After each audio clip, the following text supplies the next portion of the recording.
मराठा समाजाला ओबीसीमधून आरक्षण मिळावं यासाठी उपोषणाला बसलेले मराठा आंदोलक मनोज जरांगे पाटील यांनी उपोषण स्थगित केलंय।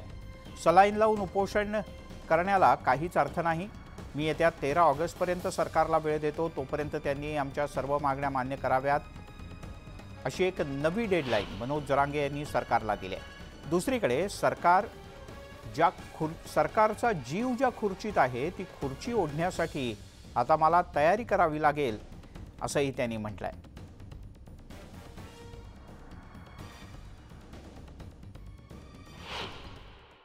बेगडीपणाचं आंदोलन किंवा उपोषण किंवा काही असो मी नाही करू शकत। त्यापेक्षा ते नाही केलेलं बरं। या मतावर मी आलेलो ते नाही केलेलं बरं ना। सलाईन घ्यायची नाही तर पडून राहायचं 10-12 दिवस। 10-12 दिवसात तिकडं मतदारसंघाची तयारी करीन मी, रॅल्याची तयारी करील मी, सरकारची खुर्ची ज्याच्या जीव आहे त्यांचा ती कशी धोक्यात येईल त्याच्यासाठी काम करेल ना मी। इथं पडून काय करू मग? माझ्या डोक्यात मग असं आलं की हे आपल्याला सलाईन लावत राहणार आहेत, आपण इथं पडत राहणार आहेत, आपण दुपारी उपोषण स्थगित करू। शंभूराजे साहेब बी मीडियातून म्हणले होते की आम्ही 2 महिन्याचा वेळ मागितला होता, तर त्यांना आपण 13 जून ते 13 जुलैपर्यंत वेळ दिलता। त्यांना 1 महिन्याचा वेळच पाहिजे होता ना। आता असा पडूनच राहणार होता वेळ, तर 13 जून ते 13 जुलैपर्यंत दिलता। 13 जुलै ते 13 ऑगस्टपर्यंत करून दाखवा म्हणा सगळं। आता तुमच्या 2 महिने 13 ऑगस्टला पूर्ण होते, तुम्ही पूर्ण करून दाखवा। आमचं ठरलेलं मराठा आणि कुणबी एकाचे सगळ्यांना प्रमाणपत्र द्या, केसेस सगळ्या मागे घ्या। जर आता हे सलाईन लावणारच आहेत, मी इतकी आदळ आपट करून उपयोग नाही झाला माझा। रात्री काही इतका विरोध केला मी, घाण बोललो, काय उपयोग नाही झाला माझा। शेवटी ते म्हणले आम्हाला तुम्ही पाहिजेत, समाजाला बी पाहिजेत, समाजाला तुम्ही न्याय देऊ शकतात, तुम्ही असला तर 4 महिने लेट भेटन आरक्षण, पण तुम्ही असल्यावर भेटन, तुम्ही नसला तर भेटणार नाही, त्याच्यामुळे तुम्ही पाहिजे। त्यांनी सलाईन लावलीच, तर मग मी ह्या ठेप्यावर आलो की सलाईन लावून इथं पडून राहण्यात काहीच अर्थ नाही। मग ज्या सत्य जीव आहे, खुर्ची जीव आहे सरकारचा, त्याच्यासाठी आपण तयारीला लागलं पाहिजे खुर्ची वाढण्यासाठी। पुन्हा पकड वॉरंट काढायची काय गरज आहे? इतक्या तातडीनं माझ्या विषयी न्याय का? इतकी न्यायपालिका कट्टर झाली, कोपर्डीच्याला कम नाही आणखी फाशी दिली का रे बाबा? मी एवढं फसवणुकीचे किती गुन्हे आहेत राज्यात, काढावर बाहेर सगळे। न्याय व विधी विभाग कोणाकडे? देवेंद्र फडणवीसकडे। याच्यावर कंट्रोल कोणाचा आहे? न्यायालयावर सुद्धा देवेंद्र फडणवीसचा। गृह विभाग कोणाकडे? पोलीस देवेंद्र फडणवीसांकडे। देवेंद्र फडणवीसांच्या यांनी हे अभियान चालायला सुरुवात करायला लावली कोणाला? दरेकरला।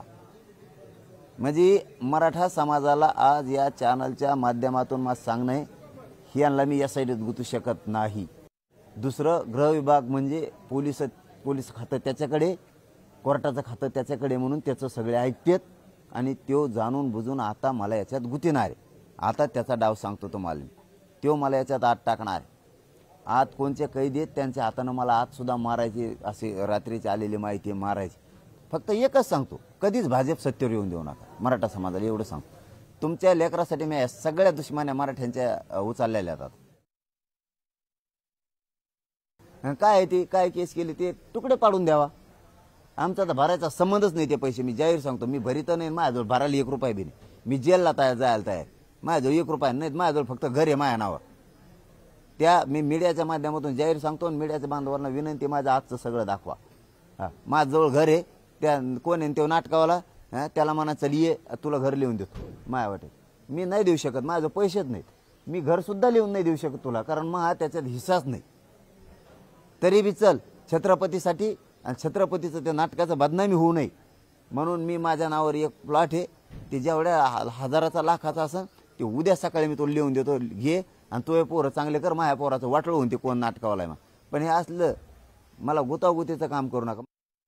त्या शूर छत्रपतींच्या नाटकासाठी मी मध्ये जायला तयार आहे, त्यांचं चरित्र मी दाखवलेलं आहे, त्यांचा इतिहास मी दाखवलेला, काय वाईट नाही केलेलं मी नाही, आणि माझ्या सोबतीच्या 2-3 जणांना बी नाही। जेलला जायला तयार आहेत आणि मरायला तयार आहेत फडणवीस आम्ही, चल टाकमध्ये पण 1 इंच जसे छत्रपती मागे सरकले नाही शंभूराजे, तसा मनोज जरांगे मागे सरकू शकत नाही। आणि आता जात नसतो मी त्या 2 तारखेच्याला, आणि आता पैसे देत नसतो, आणि नाही बी माझ्याजवळ काय द्यायला, माझ्याजवळ काय रे राहिले ये तेवढे 1 गुंठा बरं ते घर राहून दे माझ्या पोरायला, मी जेलात गेलो ते कुठं राहायचं, नदीत राहतो वाळू त्यांना. दरम्यान भाजपचे नेते आणि राज्याचे उपमुख्यमंत्री देवेंद्र फडणवीस यांच्या भेटीपूर्वी अजित पवार हे अचानक दिल्लीत दाखल झाल्याचं कळतं. राष्ट्रवादी काँग्रेस पक्षाचे अध्यक्ष अजित पवार यांनी दिल्लीमध्ये भाजपच्या एका ज्येष्ठ नेत्याची भेट घेतल्याची माहिती सूत्रांनी न्यूज 18 लोकमतला दिली. काल रात्री उशिरा अजित पवार नवी दिल्लीत दाखल झाले होते, तर आज सकाळी भाजपच्या ज्येष्ठ नेत्याची त्यांनी भेट घेतली अशी माहिती मिळते.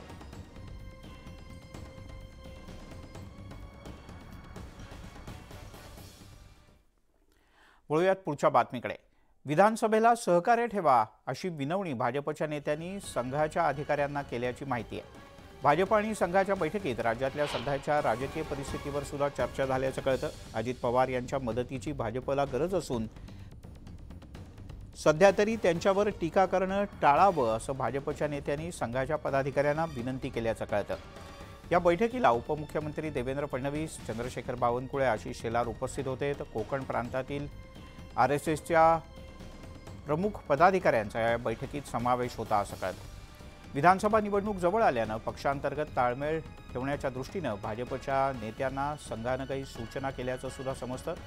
त्याचबरोबर लोकसभेत ज्या चुका झाल्या त्या सुधारण्यावर भर देण्याकरता भाजपच्या नेत्यांना संघाच्या अधिकाऱ्यांनी निर्देश दिले आहेत.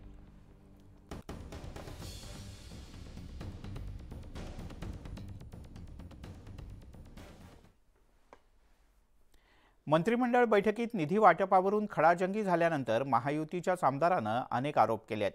मंत्र्यांचं काय सुरू आहे त्यांनाच कळत नाही, सगळ्यांमध्ये स्पर्धा सुरू असल्याचं राष्ट्रवादी काँग्रेसचे आमदार माणिकराव कोकाटे यांनी म्हटलंय.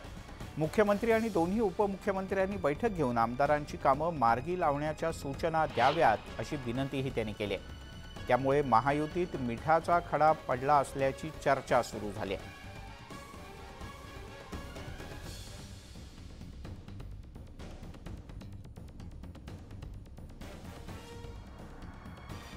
त्या संदर्भात तर मी सन्माननीय अजितदादांशी बोललोच आहे की या सगळ्या परिस्थितीमध्ये ज्या वेगवेगळ्या पक्षाचे जे मंत्री आहेत ते कोणाचंही काम नीट करत नाही, ते फायली समजून घेत नाही, त्यांच्यामध्ये स्पर्धा चाललेली आहे आणि मंत्र्यांचं काय चाललंय हे त्यांनाच माहिती नाही. त्या संदर्भामध्ये दोन्ही उपमुख्यमंत्री आणि मुख्यमंत्री यांनी प्रत्येक पक्षाच्या सर्व पक्षाच्या एक वेगळी बैठक घ्यावी आणि ज्या ज्या आमदारांची कामं पेंडिंग आहेत त्या आमदारांची कामावर येस नो पटकन करावं आणि त्यांना कामाला लावावं ना.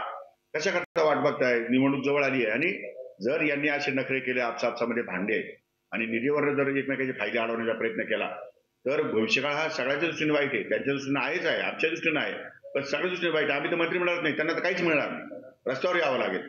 त्यामुळे त्यांनी अजूनही वेळ गेली नाही, अजूनही सुधारावं मंत्रिमंडळातील सर्व मंत्र्यांनी आणि